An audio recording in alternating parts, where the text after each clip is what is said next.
Okay, so we need to talk about Bybit. Yeah, pretty crazy stuff happening. I mean, $1.4 billion in ETH and tokens just poof gone. Yeah, it's a lot. If this can happen to Bybit, like who's really safe? Exactly. I mean, that's the big question, right? Like if an exchange as big and as supposedly secure as Bybit can get hit this hard, what does that mean for everyone else? Yeah, for sure. And that's exactly what we're going to unpack today. Yep, we'll break down exactly how it happened and what it means for, for the future of crypto and most importantly, what you can do to protect yourself. Exactly. So let's rewind the clock back to February 21st, 2025. Yeah, it was just another day on crypto Twitter. Everyone's scrolling through their feed, then bam, suddenly everyone's talking about Bybit getting hacked. Yeah, and it wasn't just like a small leak or something. We're talking a massive transfer of over 401,000 ETH flagged by Whale Alert. Which is insane when you think about it. This is Bybit. We're talking about one of the biggest crypto exchanges in the world.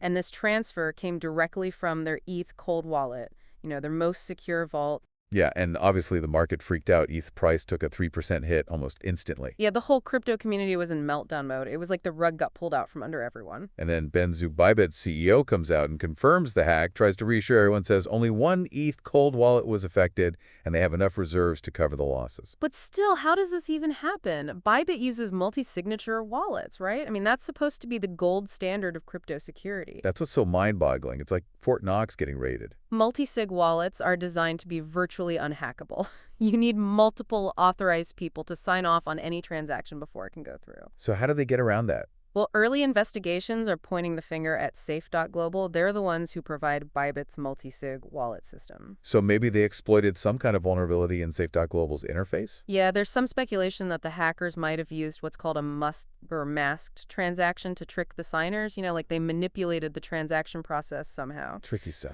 And then there's the whole question of the wallet infrastructure itself. Remember the Radiant and WazirX breaches? Yeah, vaguely. Well, those hacks exploited weaknesses in the actual infrastructure behind the wallets, not the wallets themselves. So maybe something similar happened here.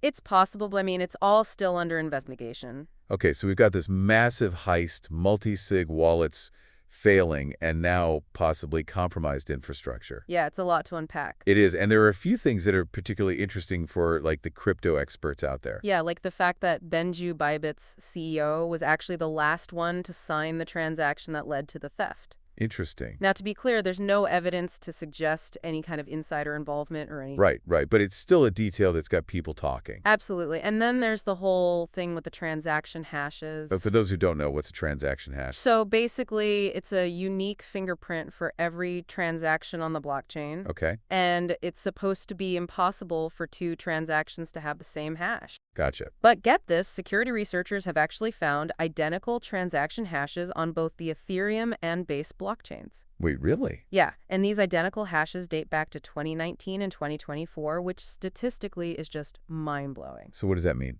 Well, it points to a potential vulnerability that could allow hackers to basically replay transactions on different chains. Which would be really bad. Really bad, yeah, like catastrophic for blockchain security. And it raises questions about EIP 155, right? Exactly. That's the protocol that's supposed to prevent this kind of replay attack. So if that failed... Then we've got a whole other set of problems to worry about. So to recap, we have a massive crypto heist, potentially compromised multi-sig wallets, and identical transaction hashes popping up all over the place. And this, a big one. A big one.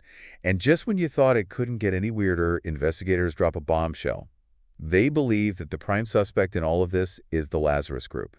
Now, these guys are not your average hackers. We're talking to a highly sophisticated, state-sponsored cybercrime organization believed to be operating out of North Korea. And they've been linked to some pretty major attacks in the past, right? Like WannaCry and the Sony Pictures hack. Yeah, they've got a long history of causing chaos. So this isn't just about money, then. No, it's bigger than that. We're talking about a nation-state potentially funding its weapons programs with stolen crypto. Exactly. It's a whole new level of cyber warfare. And it really makes you think about the role of cryptocurrency in all of this. Yeah, like how do we prevent something like this from happening again? How do we ensure that crypto isn't used to fund illicit activities? These are the tough questions we need to be asking. And in the meantime, Bybit's dealing with a mass exodus of users. Yeah, everyone's trying to withdraw their funds as quickly as possible. Classic bank run scenario. It just shows how fragile the whole system is. One event like this can shake people's confidence to the core. And it makes you wonder, are centralized exchanges really the future? I mean, Ben Zoo's been trying to reassure everyone, saying they're solvent and they've secured bridge loans to cover ETH withdrawals. But the damage is done. Yeah, that trust is hard to rebuild once it's broken. So where do we go from here?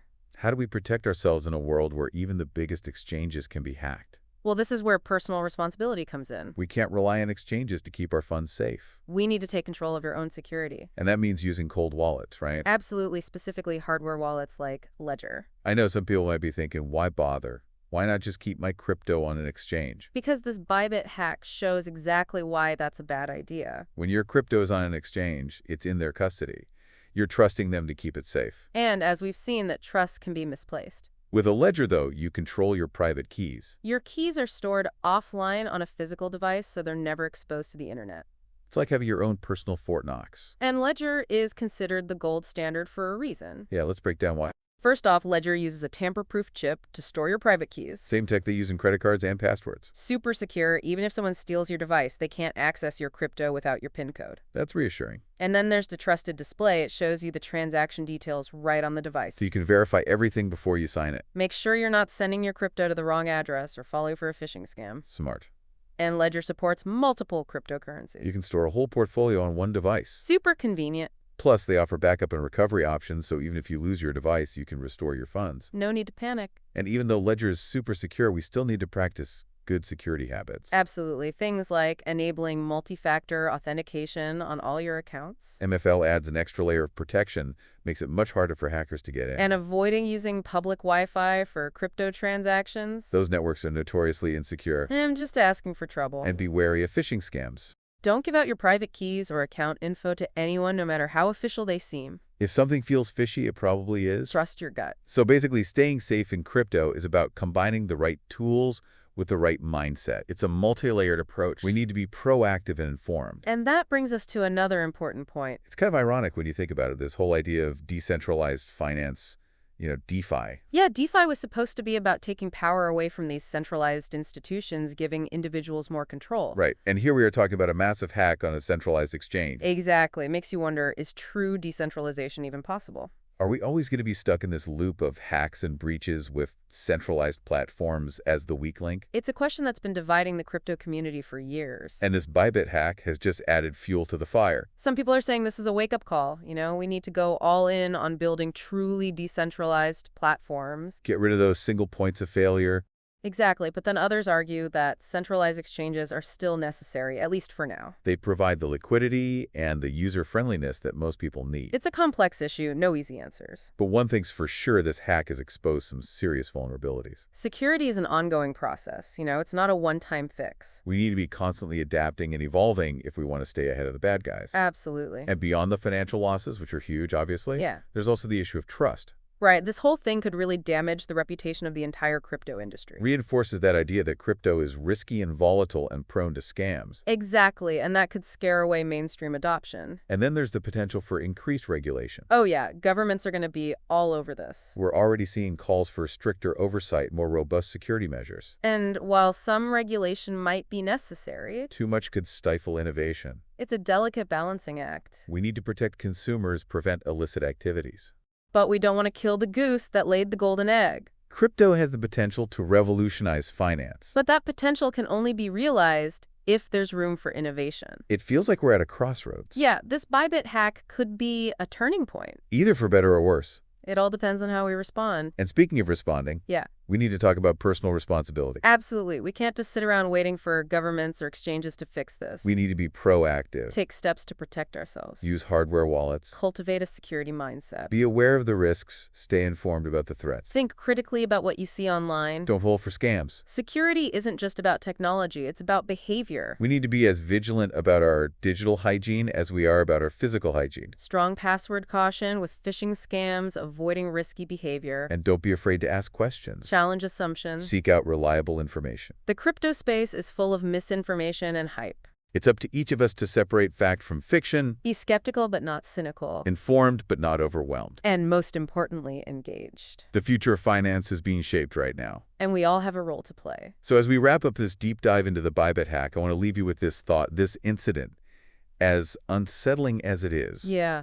It's also an opportunity A chance to learn from our mistakes, strengthen our defenses. build a more secure and resilient crypto ecosystem, Prove that crypto can live up to its promise. a more decentralized, transparent, and equitable financial system. But it's going to take all of us working together. Thanks for joining us on this journey. Stay safe out there, and we'll see you next time on The Deep Dive.